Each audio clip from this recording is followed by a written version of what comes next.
यार बहुत सारे स्टूडेंट्स की क्वेरी आ रही थी कि सर पासिंग मार्क्स बेसिकली है कितना, क्योंकि 10th वालों का तो क्लियर है कि प्रैक्टिकल और थ्योरी मिलाकर कंबाइंड होता है, लेकिन यहाँ पर 12th वालों को बहुत मेजर प्रॉब्लम है। तो आज इस वीडियो में मैं 10th और 12th दोनों के क्लास को बताऊंगा कि एग्जैक्टली आप थ्योरी में कितने मार्क्स ले आते हो कि आपका रिजल्ट पास का बन जाएगा, मतलब आप फेल नहीं होने वाले या आपका कंपार्टमेंट नहीं आएगा। तो इस वीडियो को लास्ट तक देखना, बहुत इंपॉर्टेंट इन्फॉर्मेशन है और ये पूरी वीडियो 2025 के लेटेस्ट बोर्ड एग्जाम के न्यू एजुकेशन पॉलिसी के अकॉर्डिंग बता रहा हूँ। पूरी एनालिसिस करने के बाद ही इस वीडियो को बना रहा हूं। तो अब कोई फेल नहीं होगा, इसका मतलब है कि आज मैं तुम्हें वो मिनिमम मार्क्स बता दूंगा कि जिन मिनिमम मार्क्स को तुम अगर ला देते हो ना तो तुम फेल तो देखो नहीं होगे। तो वीडियो को लास्ट तक जरूर देखना। एक पासिंग मार्क्स की बात करें तो पासिंग मार्क्स यहां पर दो कैटेगरी में डिवाइड है, एक तो क्लास 10th वालों के लिए और दूसरा क्लास 12th वालों के लिए।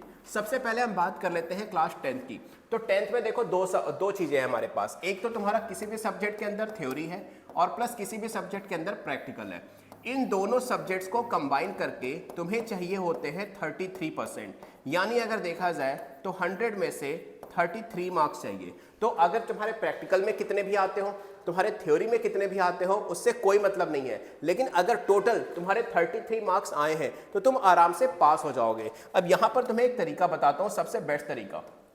देखो सिंपली बताऊं तो प्रैक्टिकल में बच्चों को 15 से 20 मार्क्स मिल जाते हैं। ये 15 भी उन बच्चों को मिलते हैं जिनका बिहेवियर क्लास में बहुत खराब है।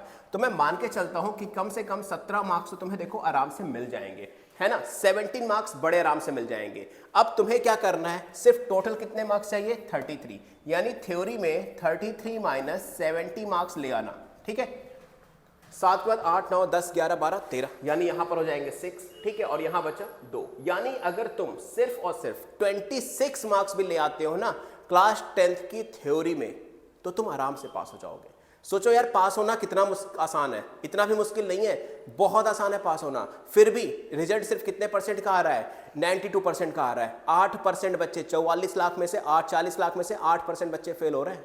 बहुत मैटर करता है। और तुम्हें सिर्फ कितना लाना है, 26 नंबर। यानी अगर तुम क्लास 10th में हो, कुछ नहीं पढ़ा है यार, तो 26 मार्क्स का पेपर करके आ जाना। 26 मार्क्स अगर पूरी तरह से सही है तो तुम आराम से पास हो जाओगे। लेकिन हाँ, सेम यही चीज अगर हम क्लास 12th में बात करें तो क्लास 12th के अंदर ये चीज थोड़ी सी टफ हो जाती है। 12th के अंदर भी दो चीजें हैं, एक तो तुम्हारा थ्योरी पोर्शन और दूसरा तुम्हारा प्रैक्टिकल पोर्शन। बट यहां पर थोड़ा सा सिनेरियो चेंज है।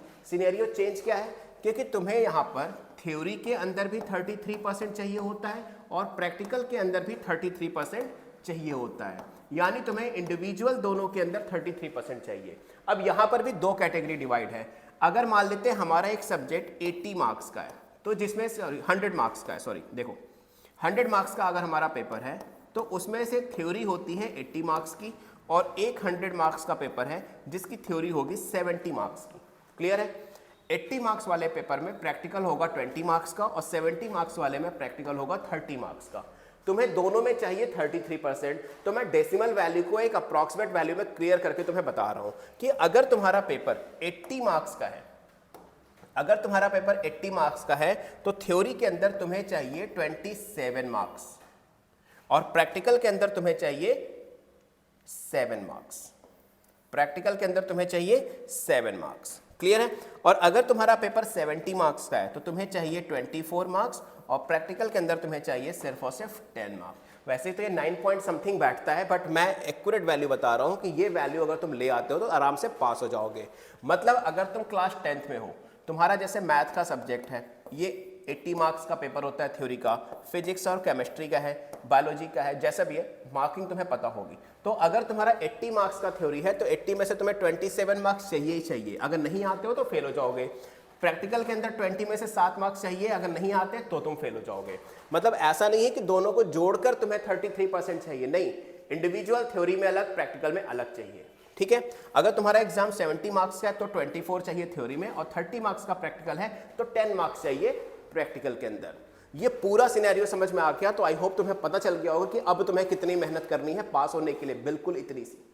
तो पास करना मुश्किल नहीं है, पता होना चाहिए कि कितने मार्क्स चाहिए। तो एक सिंपल सी बात बताऊं, इन केस अगर पासिंग मार्क्स को लेकर और कोई प्रॉब्लम है तो तुम सीधा मेरे इंस्टाग्राम YA0315 पर मुझे मैसेज कर सकते हो। मैं हर उस बच्चे का रिप्लाई ज़रूर करता हूँ। हाँ, हो सकता है मैसेज एक दिन लेट जाए, लेकिन डेफिनेटली 100% रिप्लाई ज़रूर जाएगा। तो मेक श्योर फॉलो कर लेना, फॉलो करके मुझे मैसेज ज़रूर करना, CBSE से रिलेटेड, बोर्ड से रिलेटेड या फिर अपने कोर्स से रिलेटेड कोई भी प्रॉब्लम हो। तो मैं सूर्य प्रकाश मिलूंगा तुमसे नेक्स्ट वीडियो में। Till then good luck and don't forget to like share and subscribe, क्योंकि इस चैनल पर तुम्हें ऑथेंटिक और लेटेस्ट अपडेट CBSE के अकॉर्डिंग मिलती रहेगी। गुड लक।